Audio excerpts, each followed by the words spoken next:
아직도 길은 멀고. 내가 좋아서 한 일은 아니었으나 오는 길에 너무 많은 사람을 죽였다. 조승상이 알면 반드시 나를 은혜를 저버린 자로 여기겠구나. 황하를 건너며 관공은 그렇게 탄식했다. 그러나 원소의 땅에 들어섰다 해서 길이 끝난 것은 아니었다. 들은 대로 유비가 원소에게 있다 하더라도 아직은 먼 길을 더 가야만 했다. 관공은 대략 원소가 있을 곳으로 추측되는 기주를 바라고 일행을 재촉했다. 운장께서는 잠시 멈추십시오. 관공이 한창 길을 가고 있는데 호련 한 사람이 북쪽에서 말을 달려오며 소리쳤다. 말고삐를 당기며 보니 다름 아닌 손건이었다. 관공이 어리둥절해 물었다. 연암에서 서로 헤어진 뒤 여러 날이 지났구려. 그 뒤 일이 어찌 되었소? 유벽과 공도는 장군께서 돌아가신 뒤 다시 연암을 회복하였습니다. 그리고 저를 하북으로 보내 원소와 동맹을 맺고 현덕공과 또 의논해서 조조를 칠 계책을 꾸며보려 했습니다. 하지만 뜻밖에도 원소의 장수들과 모사들은 서로 헐뜯고 시세움을 그치지 않아 전풍은 아직도 옥에 갇혀 있고 저수는 쫓겨나 쓰이지 않고 있었습니다. 거기다가 신배와 곽도는 서로 권세만 다투고 원소는 의심이 많아 뜻을 결정하지 못하니 되는 일이 없었습니다. 저는 원소를 이미 틀린 인물로 보고 유황숙과 의논해서 먼저 원소로부터 몸을 빼도록 권했습니다. 이에 유황숙께서는 지금 연암의 유벽에게로 가 계십니다. 그런데도 장군께서 아무것도 모르고 원소에게로 갔다가 해나 입지 않을까 걱정하여 특히 나를 보내신 것입니다. 다행히 도중에 장군을 만나거든 연암으로 모셔오라는 분부셨습니다. 어서 빨리 연암으로 가 유황숙을 뵙도록 하십시오. 아직도 길은 멀고 손건이 도중에 만나 참으로 잘 됐다는 듯 그렇게 대답했다. 관공은 그런 손건에게 두 부인을 뵙도록 했다. 황수께서는 별거 없으신지요? 예를 마치기 무섭게 두 부인이 입을 모아 손건에게 물었다. 손건이 목소리를 가다듬어 대답했다. 원소는 두 번이나 황숙을 목베려 했으나 황숙께서는 다행히도 몸을 빼시어 지금 연암에 가 계십니다. 두 분께서도 그곳에 이르시면 황숙을 배울 수 있을 것입니다. 그러자 두 부인은 모두 손으로 얼굴을 가리며 울었다. 안도와 아울러 그리움의 눈물이었다. 관공은 손건의 말을 따라 하북으로 가지 않고 연암으로 가는 길로 접어들었다. 관공이 급한 마음으로 길을 재촉하고 있을 때 호련 등 뒤에서 한때의 인마가 달려왔다. 앞선 장수는 조조의 맹장 하후돈이었다. 관아무개는 달아나지 말라! 하후돈이 성난 기세로 소리쳤다. 그 뒤에는 200여 기가 뒤따르고 있었다. 하후돈이라면 지금까지 관공이 뵌 장수들과는 유가 달랐다. 거기다가 가려 뽑은 것임에 분명한 철기까지 200이나 딸리고 있으니 아무리 천하의 관운장이라 해도 가볍게 볼 수 없었다. 관공은 손건에게 두 부인의 수레를 보호하며 앞서가게 하고 자신만 말을 돌려 하후돈을 맞았다. 그대가 이렇게 나를 뒤쫓는 것은 승상께서 보이신 크나큰 도량에 흠을 내는 것임을 아시오? 관공이 다가오는 하후돈을 보며 점잖게 꾸짖었다. 그러나 하후돈의 기세는 더욱 험해질 뿐이었다. 비록 승상께서 너를 보내주셨다 해도 네가 가면서 한 짓을 듣게 된다면 마음이 달라지실 것이다. 너는 도중에 많은 사람을 죽였고 더욱이 조금 전에는 나의 부장까지 죽였다. 승상께뿐만 아니라 내게도 일이 무례할 수 있는 것이냐? 이제 내가 특히 달려온 것은 너를 사로잡아 승상께 바치고 아울러 네 죄를 고하여 너를 다스리시게 하려 함이다. 하후도는 그렇게 되받으며 곧장 창을 꼬나들고 말을 박자 관공에게 덤벼들었다. 그때 등 뒤에서 말 한 필이 나는 듯 달려오며 소리쳤다. 하후돈 장군께서는 관운장과 싸우지 마시오. 그 소리에 막 말을 내어 하후돈과 맞붙으려던 관운장은 말고삐를 당겨 움직이지 않았다. 달려온 사자는 품 안에서 공문 한 통을 내어주며 하후돈에게 말했다. 승상께서는 관장군의 충의를 높이고 사랑하시오. 혹시 도중에 관을 막거나 길을 끊는 일이 없도록 특히 저를 보내셨습니다. 속히 이 공문을 여러 곳에 돌리시어 그대로 시행하도록 하십시오. 그러나 하후돈은 조조의 명을 받드는 대신 오히려 그 사자에게 물었다. 저 관 아무개는 도중에 관을 지키는 장수와 군졸들을 많이 죽였다. 승상께서 그것을 알고 계시느냐? 그것은 아직 모르실 것입니다. 사자가 별 생각 없이 그렇게 대답했다. 그러자 하후도는 한층 기세가 등등하여 소리쳤다. 내가 저자를 사로잡아 승상을 배웁겠다. 그때 승상께서 저자를 놓아 보내신다면 나도 더 좋지 않겠다. 내가 너 따위를 겁낼 줄 아느냐? 하후돈이 너무도 자기를 업신여기는데 화가 치솟은 관공이 그렇게 외쳤다. 그리고 말을 박차고 칼을 휘두르며 하후돈을 덮쳤다. 하후돈도 기다렸다는 듯 창을 들어 관공을 맞았다. 조조의 첫 손 꼽는 장수 가운데 하나인 하후돈에 천하의 관운장이 맞붙으니 참으로 볼만했다. 청룡도와 창이 어울려 불꽃을 뿜는데 마치 청룡, 황룡이 여의주를 다투는 듯했다. 잠깐 사이에 연한 번이나 말이 엇갈리고 창칼이 붙었다 나뉘었다. 그때 다시 말 한 필이 나는 듯 달려오며 그 위에 탄 이가 소리쳤다. 두 분 장군께서는 잠시 싸움을 그치시오.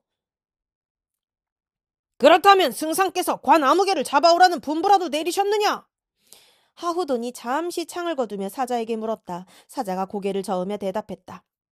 아니외다. 승상께서는 아직도 관을 지키는 장수들이 관장군의 앞을 막고 길을 끊을까 두려워하셔서 다시 저를 보내신 것입니다. 이 공문을 보시고 관장군을 그대로 내보내십시오. 승상께서 저자가 도중에 사람을 죽인 일을 알고 계시느냐? 그건 아직 모르십니다. 그러자 하후도는 군사들로 하여금 관공을 애워싸게 하며 말했다. 아직 저자가 사람을 죽인 일을 모르신다면 이대로 놓아 보낼 수 없다. 자칫 놓치는 일이 없게 하라.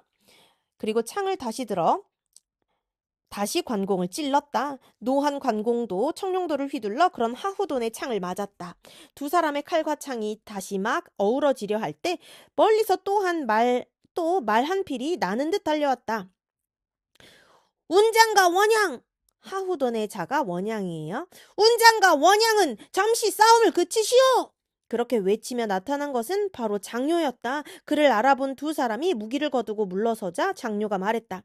승상의 명을 받들어 그 뜻을 전하러 왔소이다. 승상께서는 운장이 관을 지키던 장수들을 베었단 말을 듣고 다시 나를 보내셨소. 앞서 공문을 내려 운장을 막지 말라 하셨으나 그 일로 길을 막는 자가 있을까 걱정하신 까닭이요.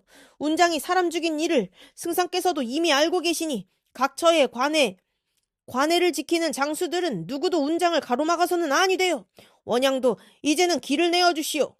그 말을 듣자 하호돈도 더는 억지를 부릴 수가 없었다. 그러나 그냥 보내기는 싫은지 장료를 보고 하소연하듯 말했다. 진기는 최양의 조카로 최양은 특히 내게 잘 돌봐달라고 당부하였소. 그런데 이젠 진기가 저 관아무개에게 죽음을 당했으니 어찌 내가 가만히 있을 수 있겠소? 내가 최 장군을 만나 일의 전말을 얘기하고 양해를 구해보겠소. 이미 승상께서 큰 아량을 베푸시어 운장을 보내주셨으니 공께서는 그 같은 승상의 뜻을 어기는 일이 없도록 하시오. 그제서야 하후돈도 관공을 에워싼 군마를 물러나게 했다. 장효가 감사의 눈길을 보내는 관공에게 물었다. 운장께서는 이제 어디로 가려 하십니까? 들으니 형님께서는 이미 원소에게 계시지 않는다는구려. 이제는 천하를 두루 돌며 형님을 찾으려 하오. 관공이 혹시라도 무슨 일이 있을까 보아 가는 곳을 바로 대지 않고 그렇게 얼버무렸다. 현덕공이 어디에 계신지 모르신다면 다시 승상께로 돌아가는 게 어떻겠습니까? 아마도 승상께서는 크게 기뻐하실 것입니다. 장료가 관공의 속도 모르고 그렇게 넌지시 권했다. 관공이 잔잔히 웃으며 대답했다. 어찌 그렇게 해야 할 수 있겠소. 이제부터 천하를 구석구석 다 뒤지는 일이 있더라도 나는 형님을 찾고 말겠소. 문헌은 돌아가 승상을 뵙고 나를 대신해 사죄해 주시오. 내가 어쩔 수 없이 관을 지키던 장수들을 죽였다는 것만이라도 승상께서 알아주신다면 그보다 더 큰 다행이 없겠소이다. 그러고는 손을 모아 장료에게 예를 표한 뒤 말머리를 돌렸다. 장료도 하후돈과 함께 군마를 이끌고 되돌아갔다. 한참을 달려 두 부인이 탄 수레와 손건 일행을 따라잡은 관공은 손건과 말머리를 나란히 하고 가며 조금 전에 있었던 일을 말해주었다. 더 이상 쫓는 사람이 없어 한동안 길은 순탄했다. 그러나 며칠 안 돼 길가에서 큰 비를 만났다. 군사들은 모두 옷이 젖고 두 부인이 탄 수레에도 비가 샜다. 관공이 송구한 마음으로 사방을 둘러보니 문득 멀리 산허리에 장원 한 채가 서 있는 게 보였다. 관공은 일행을 재촉하여 그 장원으로 갔다. 그 장원에 이른 관공이 소리 높여 주인을 찾자 한 늙은이가 나와 맞았다. 관공은 그 늙은이에게 자신이 온 뜻을 밝히고 호의를 구하였다. 늙은이가 선뜻 대답했다. 나는 곽상이란 사람으로 대대로 이곳에 살아왔습니다. 장군의 크신 이름을 들은 지 오래되더니 이제 다행히 뵙게 되었습니다. 집이 누추하지만 마음 편히 쉬어 가십시오. 그러고는 관공을 집 안으로 맞아들이더니 양을 잡고 술을 내어 정성껏 대접했다. 관공은 먼저 두 부인을 후당으로 청해 편히 쉬게 한 다음 손건과 더불어 곽상을 마주하고 술잔을 들었다. 뜰에서는 수레를 호위하던 군사들이 한편으로는 불을 피워 젖은 옷이며 보따리를 말리고 다른 한편으로는 마피를 돌보았다. 그런데 날이 저물 무렵이었다. 한 젊은이가 장정 몇 명을 데리고 장원으로 들어오더니 초당으로 올라갔다. 곽상이 그런 젊은이를 불러 말했다. 얘야, 이리 와서 장군께 절하고 뵙도록 해라. 그리고 다가온 그 젊은이를 가리키며 관공에게 말했다. 제 어리석은 아들놈입니다. 많이 가르쳐 주십시오. 어디를 갔다 오는 것입니까? 관공은 왠지 그 젊은이의 행동거지가 예사롭지 않아 물었다. 곽상이 대답했다.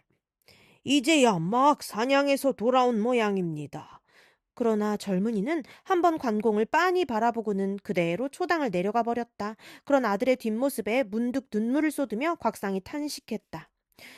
이 늙은이는 농사짓고 글 읽으며 평생을 살았는데 집을 이을 자식으로는 저 아이 하나를 두었을 뿐입니다. 그런데 저 아이는 어찌된 셈인지 할 일은 게을리하고 사냥이나 하면 나돌기만 좋아합니다. 집안으로 보면 실로 큰 불행이지요. 관공이 그런 곽상을 위로했다. 지금은 어지러운 세상이라 무예도 잘 익힌다면 크게 공명을 이룰 수 있습니다. 어찌 그걸 불행이라 할 수 있겠습니까? 저 아이가 무예라도 힘을 다해 익힌다면 품은 뜻이 있는 인간이라고 말할 수도 있겠지요. 그러나 이제 저 아이가 힘을 쏟는 것은 오로지 즐기고 노는 것뿐입니다. 못할 짓이 없다 할 지경이니 어찌 이 늙은이가 걱정하지 않겠습니까? 관공의 위로에도 곽상은 한탄에 맞지 않았다. 듣고 보니 관공 또한 탄식이 절로 났다. 곽상은 밤이 깊어서야 제 방으로 돌아갔다. 곽상이 돌아가자 관공은 손건과 함께 잠자리에 들었다. 그런데 미처 잠이 들기도 전에 뒤채 마구간에서 사람의 비명소리가 들렸다. 관공이 급히 데리고 온 군사들을 불렀으나 아무도 대답이 없었다. 할 수 없이 몸소 손건과 함께 칼을 빼들고 비명소리 나는 곳으로 가보았다. 비명을 지르고 있는 것은 다름 아닌 곽상의 아들이었다. 어찌된 셈인지 땅에 널브러져 죽는 소리를 내고 있는데 그 곁에서는 관공의 수하들이 장원의 머슴과 엉겨치고 받는 중이었다. 무슨 일이냐? 관공이 한 소리 크게 꾸짖어 싸움을 말린 뒤에 물었다. 관공을 따라온 군사가 시근거리며 대답했다. 저 사람이 적토마를 훔치러 왔다가 발굽에 채여 저지경이 되었습니다. 우리는 비명소리를 듣고 달려왔는데 갑자기 장원의 머슴들이 떼를 지어 몰려와 싸움을 걸어오는 바람에 패싸움이 된 것입니다. 듣고 난 관공은 노했다. 쥐새끼 같은 도적놈들이 감히 내 말을 훔치려 들다니! 그 한마디 호령과 함께 번쩍 칼을 들어 말 도적을 찍으려 했다. 그때 곽상이 황급히 달려나와 간곡하게 빌었다. 못난 자식이 장군께 큰 죄를 지었습니다. 만번 죽어 마땅하나 늙은 처가 가장 어여삐 여기는 자식입니다. 빌건대 장군께서는 너그럽고 어진 마음으로 용서해 주시옵소서. 관공도 그런 곽상을 보자 성난대로 손을 쓸 수는 없었다. 노기를 억누르고 칼을 거두어들이며 곽상을 안심시켰다. 이 아이가 정말로 착하지 못하구려. 어르신께서 말한 그대로니 자식은 아비가 가장 잘 안다는 말이 옳은 듯 싶소이다. 내 어르신네의 낯을 보아 이 일을 없던 걸로 하겠소. 그러고는 부리는 이들에게 적토마를 돌보게 하는 한편 몰려서 있는 장원의 머슴들을 꾸짖어 흩어버렸다. 다음 날이었다. 관공이 길을 떠나려 하자 곽상 부부가 당 앞에 엎드려 절하며 다시 한번 감사를 드렸다. 못난 자식이 장군의 크신 위엄을 모독했습니다. 장군께서 용서해 주셨으니 실로 무엇라 감사의 말씀을 올려야 할지 모르겠습니다. 그 말에 관공은 문득 한마디 따끔하게 일러주고 싶은 게 있어 그 젊은이를 불러내게 했다. 곽상이 무안한 듯 대답했다. 그놈은 사경 무렵에 이미 저희 패거리와 함께 나가 어디 있는지 모르겠습니다. 남의 일이라도 절로 탄식이 날 만큼 망나니 자식놈이었다. 관공은 그런 자식을 둔 곽상을 안타까이 여기며 작별하고 장원을 나섰다. 늘상 그러하듯 두 부인을 모신 수레를 앞세운 채 송건과 함께 말머리를 나란히 하여 길을 재촉하는 것이었다. 오래잖아 산길로 접어든 일행은 한 30리쯤 일 없이 나아갔다. 그런데 한 군데 산구비를 도는데 문득 말 두 피를 앞세우고 100여 명의 사람이 모여 서 있는 게 보였다. 머리에 누런 띠를 두르고 몸에는 전포를 걸친 자가 앞장을 서고 그 뒤에는 곽상의 아들놈이 서 있었다. 나는 천군 장군 장각의 부장이다. 오는 자는 어서 빨리 적토마를 바쳐라. 그러면 길을 지나게 해주겠다. 머리에 누런 띠를 두른 자가 말했다. 그 말에 관공이 크게 웃으며 물었다. 이 무지하고 미친 도적놈아! 네가 이미 장각을 따라다니며 도적질한 적이 있다면 어찌 유관장 삼형제의 이름을 모르느냐? 나는 다만 얼굴이 붉고 수염이 긴 자가 관운장이란 소리를 들었을 뿐 얼굴은 보지 못했다. 그런데 너는 누구냐? 관공의 늠름한 기세에 눌렸는지 아니면 그 외모를 보자 생각나는 게 있는지 누런 띠를 두른 자가 떨떠름한 얼굴로 되물었다. 그러자 관공은 대답 대신 수염을 싸매고 있던 주머니를 끌렀다. 곧 검고 긴 수염이 배꼽까지 늘어지며 바람에 가볍게 나부꼈다. 누런 띠를 머리에 두르고 있는 자는 그걸로 인해 관공을 알아본 모양이었다. 황급히 말에서 뛰어내리더니 곽상의 아들을 끌고 관공의 말 앞에 엎드려 절했다. 그대의 이름은 무엇인가? 자기를 알아보는 게 기특한지 관공이 부드럽게 물었다. 상대가 공손하게 대답했다. 제 이름은 배원소라 하며 일찍 황건의 무리에 가담한 적이 있습니다. 그러나 우두머리인 장각이 죽은 뒤에는 주인 없이 떠돌다가 무리를 모아 잠시 이곳 산속에 숨어 지내는 중입니다. 아침 일찍 이자가 달려와 자기 집에 천리말을 가진 손이 묵고 있다고 알려주기에 저는 그 말을 뺏고자 여기서 기다리고 있었습니다. 이렇게 장군을 뵙게 될 줄은 꿈에도 생각지 못했습니다. 묻지도 않은 자신의 내력까지 밝히는데 그 목소리가 잠옷 간절했다. 태산같이 믿었던 우두머리 배원소가 그렇게 관공에게 굽히고 들자 곁에 있던 곽상의 아들은 퍼렇게 겁에 질렸다. 살려주십시오, 장군님. 제가 몰라 배웠습니다. 이를 덜덜거리며 엎드려 그렇게 애걸했다. 관공은 그런 곽상의 아들을 성난 눈길로 내려보다가 조용히 말했다. 네 아버님의 낯을 보아 목숨만은 살려주겠다. 얼른 눈앞에서 없어져라! 그러자 곽상의 아들은 머리를 싸매고 겁먹은 쥐새끼처럼 달아나 버렸다. 관공은 다시 배원소를 보며 물었다. 너는 내 얼굴도 모르면서 어찌 내 이름을 아느냐? 여기서 20리쯤 가면 와우산이란 산이 하나 있습니다. 그 산 위에는 주창이란 관서 사람이 있는데 두 팔이 모두 천근의 힘을 낼 만한 장사입니다. 얼굴이 검고 규룡과 같이 꾸불꾸불한 수염이나 위풍도 몹시 당당하지요. 원래 황건의 우두머리였던 장보 아래서 장수 노릇을 하다가 장보가 죽자 역시 저처럼 무리를 이끌고 산으로 들어왔습니다. 그 사람이 장군의 크신 이름을 제게 전해주며 늘 길이 없어 만나 뵙지 못함을 한스러워했습니다. 농림은 호걸이 몸을 의지할 만한 곳이 못 된다. 그대들은 지금부터라도 그릇된 걸 버리고 바른 길로 돌아가 스스로 몸을 버리는 일이 없도록 하라. 배원소의 말을 듣고 난 관공이 점잖게 타일렀다. 원소도 엎드려 감사하며 관공의 말을 가슴 깊이 받아들였다. 두 사람이 그렇게 한창 말을 주고받고 있는데 다시 한때에 인마가 나타났다. 이는 필시 주창일 것입니다. 배원소가 다가오는 인마를 바라보더니 관공에게 나직이 알렸다. 관공이 말 위에서 보니 과연 한 사람이 앞서 말을 달려오는데 검은 얼굴에 키가 크고 긴 창을 들고 있었다. 바로 관 장군님이시다. 달려온 주창은 배원소의 말을 들을 것도 없이 관공을 알아보고 그렇게 소리치더니 황망히 말에서 뛰어내렸다. 그리고 길가에 넙죽 엎드리며 절을 했다. 주창이 장군님을 배웁니다. 장사는 일찍이 어디서 나를 알았는가? 관공이 그런 주창에게 물었다. 주창이 엎드린 채 대답했다. 지난날 황건의 장보를 따라다닐 때 조난을 배운 적이 있으나 한스럽게도 몸이 도적의 무리에 섞여 있어 감히 장군을 따르지 못했습니다. 그런데 이제 다행히 이렇게 뵙게 되었으니 저를 버리시지만 않는다면 비록 보졸이 되어 채찍을 들고 말을 돌보게 되더라도 장군을 따르는 게 소원입니다. 죽더라도 장군과 함께라면 어찌 기쁘지 않겠습니까? 관공이 보기에도 그 뜻이 여간 정성스럽지가 않았다. 한동안 부드러운 눈길로 주착을 내려보다가 고요히 물었다. 만약 그대가 나를 따른다면 데리고 있는 이들은 어떻게 할 셈인가? 나를 따르기를 원하는 자는 함께 데리고 갈 것이요. 원하지 않는 자는 그 뜻대로 가도록 하겠습니다. 주창이 그렇게 말하자 무리가 일제히 소리쳤다. 저희들은 모두 따라가기를 원합니다. 이에 관공은 말에서 내려 두 분 형수가 탄 수레 앞으로 갔다. 자신의 뜻 같으면 모두 데리고 가고 싶지만 두 형수가 어떻게 생각할지 몰라 물어보려 함이었다. 아주버님께서는 허도를 떠나신 이래 줄곧 홀몸으로 이곳까지 이르렀습니다. 오는 길에 약간의 어려움은 있었으나 반드시 군마를 따르게 할 까닭은 없을성 싶습니다. 저번에 요화가 따르려 할 때는 아주버님께서 마다하셔놓고 유독 이번에는 주창의 무리를 거두어 드리려 하십니까? 그러나 우리는 여자들이니 아주버님께서 알아서 처결하십시오.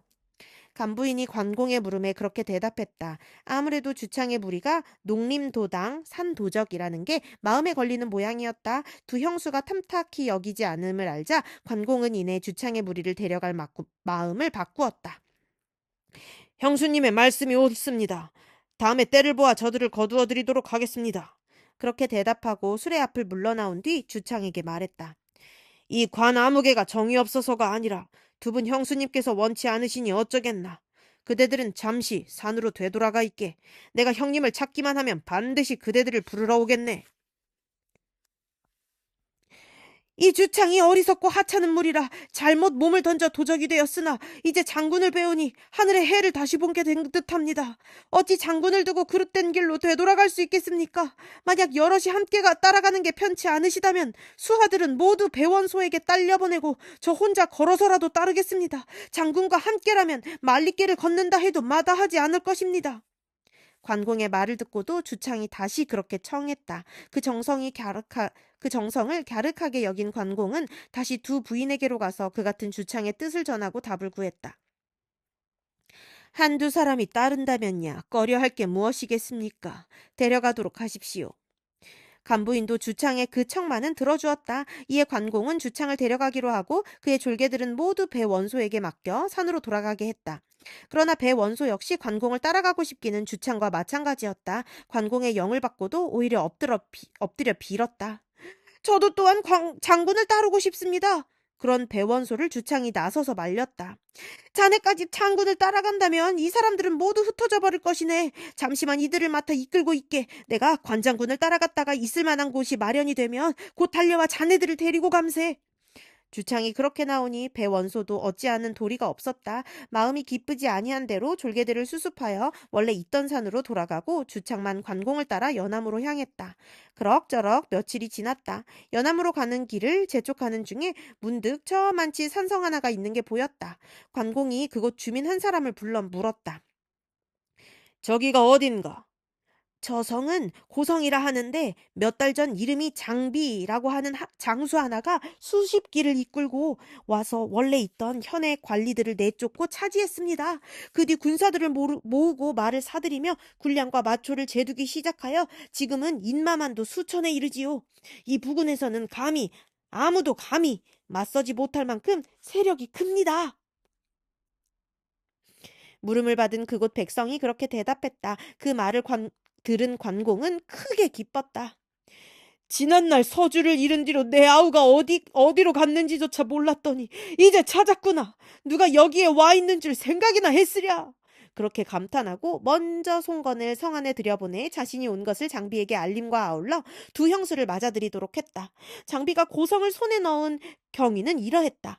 원래 망탕산으로 들어갔던 장비는 그곳에서 한 달쯤 지내자 바깥일이 궁금해졌다. 그래서 현덕의 소식이나 알아보고자 산을 나왔다가 우연히 그 고성을 지나게 되었다. 때마침 식량이 떨어져 곤란을 겪던 장비는 성으로 들어가 그곳을 지키는 현의 관리에게 곡식을 구워달라고 어거지를 썼다. 어디 할 것 없이 곡식이 귀하던 때라 현의 관리가 쉽게 곡식을 구워줄 리 만무하였다. 그러자 성이 난 장비는 힘으로 현령을 내쫓고 관인을 빼앗은 뒤 성을 차지해버렸다. 차지하고 보니 산중과는 비할 바가 아니었다. 그리하여 잠시 몸을 쉬려 했던 고성은 차차 뒷날을 위한 근거로 변해간 것이었다. 그 장비를 만나러 성 안으로 들어간 손건은 예를 마치기 바쁘게 말했다.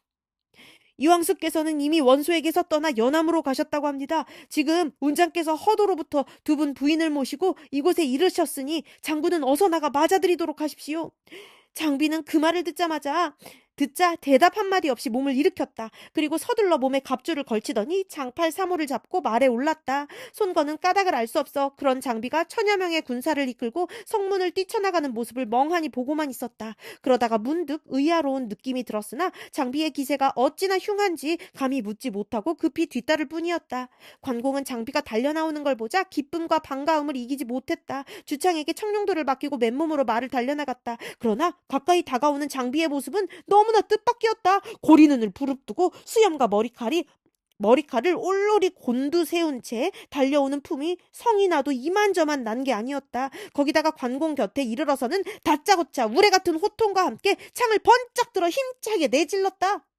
관공은 크게 놀랐다. 황망히 몸을 틀어 창을 피하면서 장비에게 소리쳤다. 아우는 무슨 일로 이러는가? 도원에서 맺은 의의는 잊었는가? 나는 이미 의리를 저버린 놈이다. 무슨 낯짝으로 나를 보러 왔느냐? 그제서야 장비가 노크를 깨지는 소리로 대꾸했다. 관공이 기가 막혀 되물었다. 내가 어째서 의의를 저버렸단 말이냐? 너는 큰 형님을 배반하고 조조에게 항복하여 제후에 봉해지고 벼슬까지 받지 않았느냐? 그래 놓고는 이제 와서 다시 나까지 속이려들어? 나는 오늘 네 놈과 죽든지 살든지 결판을 내야겠다. 네가 모르고 하는 소리다. 내가 이루 다 말하기 어려우니 두 분 형수님께 물어보아라. 마침 두 분 다 여기 와 계신다. 성미 급한 장비가 무얼 잘못 안 걸로 짐작한 관공은 다시 달래는 목소리로 그렇게 소리쳤다. 그 소리를 들은 두 부인도 수레에 발을 헤치고 내다보며 장비에게 물었다. 작은 아주버님께서는 무슨 까닭으로 그러십니까?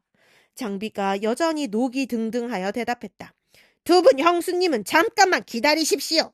먼저 이 의리를 저버린 놈을 죽인 뒤에 성 안으로 모셔드리겠습니다. 큰 아주버님께서는 작은 아주버님이 어디로 가셨는지 모르고 잠시 조조에게 몸을 의탁했던 것뿐입니다. 이제 형님께서 연암에 계신다는 걸 알자 험하고 어려운 길을 마다하지 않고 허도를 떠나 여기에 이르셨습니다. 작은 아주버님께서 부디 잘못 알고 함부로 큰 아주버님을 대하지 마십시오. 간부인이 다시 나서서 그렇게 말하고 미부인도 곁에서 거들었다. 큰 아주버님께서 허도에 계셨던 것은 어찌할 수 없어 그리 된 것입니다. 작은 아주버님께서는 달리 생각하지 마십시오. 그러나 장비의 기세는 수그러들지 않았다. 오히려 두 부인을 보고 우겨댔다. 형수님들은 저놈에게 속지 마십시오. 충신은 죽을지언정 욕을 당하지는 않는 법입니다. 제놈이 대장부라면 어찌 두 주인을 섬길 수 있겠습니까? 아우는 나를 너무 비굴하게 만들지 말라. 마침내 관공이 은은하게 녹이 서린 목소리로 장비를 타일렀다. 손건도 보다 못해 끼어들었다. 운장께서는 특히 장군을 찾아오신 것입니다. 이미 의의를 저버렸다면 무엇 때문에 찾아오셨겠습니까?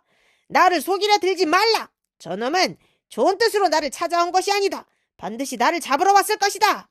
그래도 장비는 들은 채 만채였다. 관공이 답답한 듯 대꾸했다. 내가 만약 너를 잡으러 왔다면 군사를 이끌고 왔을 것이다. 어찌 홀몸으로 이렇게 왔겠느냐? 그러자 장비가 문득 손가락을 들어 관공의 등 뒤를 가리키며 소리쳤다. 저기 오는 것은 무엇이냐? 저것이 군사가 아니고 헛개비라도 된단 말이냐? 그 말에 관공이 돌아보니 정말로 자욱한 먼지를 일으키며 한때의 군마가 몰려오고 있었다. 바람에 나부끼는 깃발을 보니 틀림없이 조조의 군사였다. 관공을 뒤쫓아오는 것임에 분명했지만 성난 장비는 변명할 틈조차 주지 않았다. 이래도 나를 속일 작정이냐 이 속컴컴한 놈아! 그 한마디 욕질과 함께 장팔 사모를 꼬나들고 다시 찌르려 했다.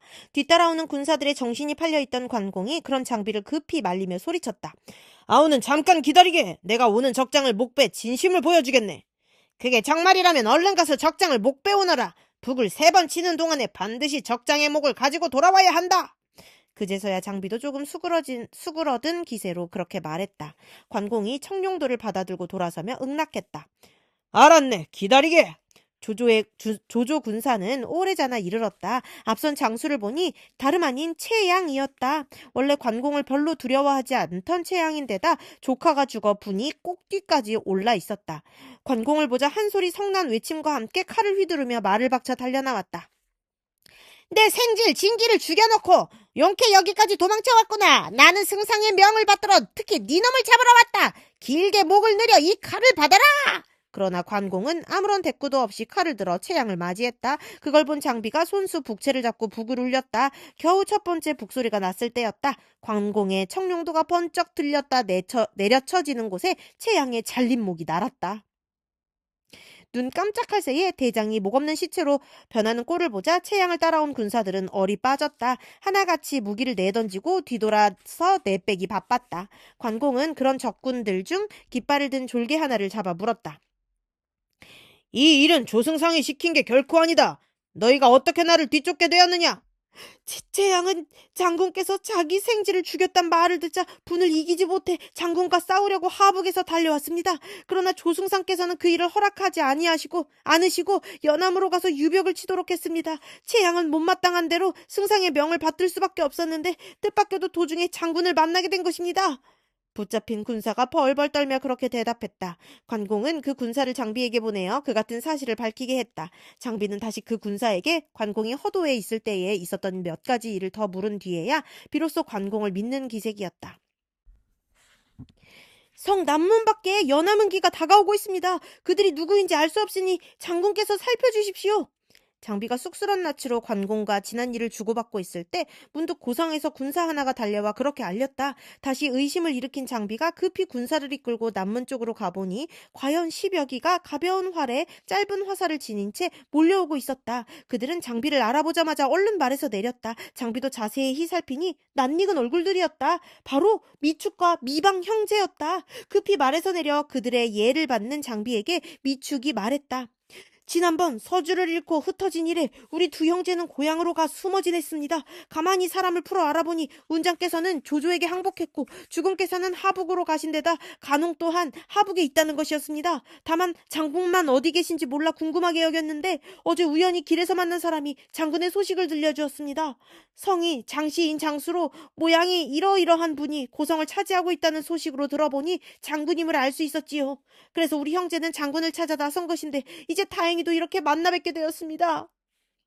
운장 형님도 송건과 함께 두 분 성수님을 모시고 이제 막 여기에 이르셨다니. 이미 큰 형님께서 계신 것도 알고 있으니 자네들도 마침 때 맞추어 온 셈일세. 장비가 그렇게 대답하자 미축 형제는 더욱 반가워 어쩔 줄 몰라 했다.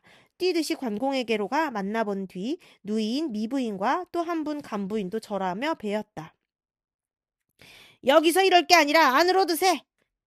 장비가 그렇게 말한 뒤 두 부인을 청해 성 안으로 들도록 했다. 성 안으로 들어가 모두 자리를 잡고 앉자 두 부인은 번갈아 관공의 지난 일을 장비에게 얘기해 주었다. 이미 어느 정도 의심을 거두고 있던 장비는 두 부인의 말을 듣자 감격과 부끄러움으로 크게 소리 내어 울더니 우르르 관공 앞에 달려가 엎드렸다. 형님, 이 피가 죽을 죄를 지었습니다. 엄히 벌해 주십시오. 그 광경을 보고 있던 미축과 미방 또한 감격으로 솟는 눈물을 감출 길이 없었다. 오해가 완연히 풀리자 이번에는 장비가 자신의 지난 일을 줄줄이 엮어댔다. 그리고 한편으로는 수하를 시켜 크게 잔치를 열게 했다. 조조에게 항복한 것을 잔뜩 오해하고 있던 장비에게는 관공이 죽었다 살아온 사람보다 더 반가웠다. 거기다가 현덕이 있는 곳까지 알게 되었으니 어찌 기뻐하고 서로 치하할 일이 아니겠는가. 하룻밤을 떠들썩한 잔치로 보낸 다음 날 장비는 또 성급을 부렸다. 형님, 우리 모두 연암으로 가 큰 형님을 배웁시다. 지금부터 새로 한번 시작해보는 거요. 눈을 뜨기 바쁘게 졸개들에게 모조리 떠날 채비를 하라고 성화를 부리면서 장비가 관공에게 하는 말이었다. 그러나 관공은 무겁게 고개를 가로저었다. 아우는 두 분 형수님을 돌보며 잠시 이곳에 머물러 있게. 내가 먼저 손건과 함께 가서 성님의 소식을 알아보고 오겠네. 들뜬 장비에게는 찬물을 끼얹는 것 같은 말이었지만 들어본즉 옳았다. 이에 장비가 조급한 성미를 억누르며 고개를 끄덕이니 관공은 손건만 데리고 연암으로 떠났다. 과연 관공의 헤아림은 옳았다. 간신히 연암에 이르러 보니 유벽과 공도는 뜻밖의 소리를 했다. 황수께서 며칠 전에 이곳에 오시기는 했습니다만 군사가 적은 걸 보고 다시 하북의 원본초에게로 돌아가셨습니다. 이곳 군사만으로는 조조에게 대항할 수 없다 여겨 원본초와 의논하러 간다고 하셨습니다. 아무리 그런 일에 대비해 손건과 가벼운 차림으로 오기는 했지만 그 말을 듣자 관공은 맥이 빠졌다. 원소에게로 갔다면 그의 상장을 둘씩이나 죽인 자기로서는 함부로 찾아갈 수도 없는 곳이려니와 원소가 또 무슨 변덕을 부려 현덕을 해칠지 모르는 일이었다. 손건이 그런 근심에 젖은 관공에게 말했다. 그렇게 걱정하실 일은 아닙니다. 괴롭지만 하북으로 가서 황숙을 만나 뵙는 수밖에 없습니다. 먼저 고성으로 돌아갔다가 하북으로 가보도록 하시지요.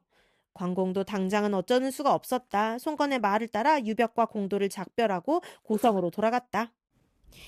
이제는 확실하게 큰 형님께서 계신 것을 알았으니 우리 모두 함께 떠나도록 합시다. 관공으로부터 연암에 갔던 일을 듣자 장비가 다시 그렇게 나왔다. 이번에도 관공은 무겁게 고개를 가로저어 장비를 말렸다. 이 성에라도 하나 있어. 우리가 모두 몸을 편안히 둘 수 있게 되었으니 결코 가볍게 버려서는 아니 된다. 내가 다시 손건과 함께 원소에게로 가서 큰 형님을 찾아보겠다. 형님을 모시고 와 서로 만나게 될 때까지 아우는 이 성을 굳게 지키고 있으라. 형님께서는 전에 안녕과 문추를 못 뵌 적이 있지 않으십니까? 그런데도 어떻게 원소에게로 갈 수가 있겠습니까? 장비가 문득 근심스런 얼굴로 물었다. 그러나 관공은 태연했다. 괜찮다. 그때그때 기회를 보아 잘 대처하면 될 것이다. 그렇게 대꾸하고는 주창을 불러오게 했다. 와우산 배원소에게 있는 인마가 얼마나 되겠는가? 주창이 불려오자 관공이 물었다. 주창이 잠시 어림하더니 대답했다. 한 4,500 될 것입니다. 그럼 그대가 한번 와우산을 다녀와야겠다. 나는 지금 가까운 길을 골라 형님을 찾으러 갈 것이니 그대는 와우산으로 가서 한 갈래 군마를 이끌고 큰 길을 따라 나를 맞으러 오도록 하라. 관공이 그렇게 명하자 주창은 두말 없이 거기에 따랐다. 주창이 떠난 뒤 관공은 다시 손건과 스무나문 기만 이끌고 하북을 바라보며 길을 떠났다. 하북 언저리에 이르렀을 때 손건이 문득 말했다. 아무래도 장군께서 가벼이 하북으로 들어가셔서는 안 될 것 같습니다. 여기서 잠시 쉬며 기다리십시오. 제가 먼저 가서 황숙을 만나 뵙고 따로 의논해 본 뒤에 움직이시는 게 좋겠습니다. 전에 알량과 문추를 죽인 일이 못내 마음에 걸려있던 관공도 손건의 말을 옳게 여겼다. 이에 손건이 먼저 하북으로 들어가고 관공은 가까운 곳에 있는 장원에 묵으면서 기다리기로 했다. 마침 장원의 주인은 관공과 같은 성을 쓰는 관정이란 사람이었다. 그 신 이름을 들은 지는 오래되었으나 직접 이렇게 뵙게 되니 실로 광령입니다. 관정은 그렇게 관우를 반기며 두 아들을 불러 관공을 보게 한 뒤 관공은 물론 다른 이들까지 융숭하게 대접했다. 그러나 아직도 유비에게 이르는 길이 아득하게만 느껴지는 관공은 결코 마음이 밝지 아니했다.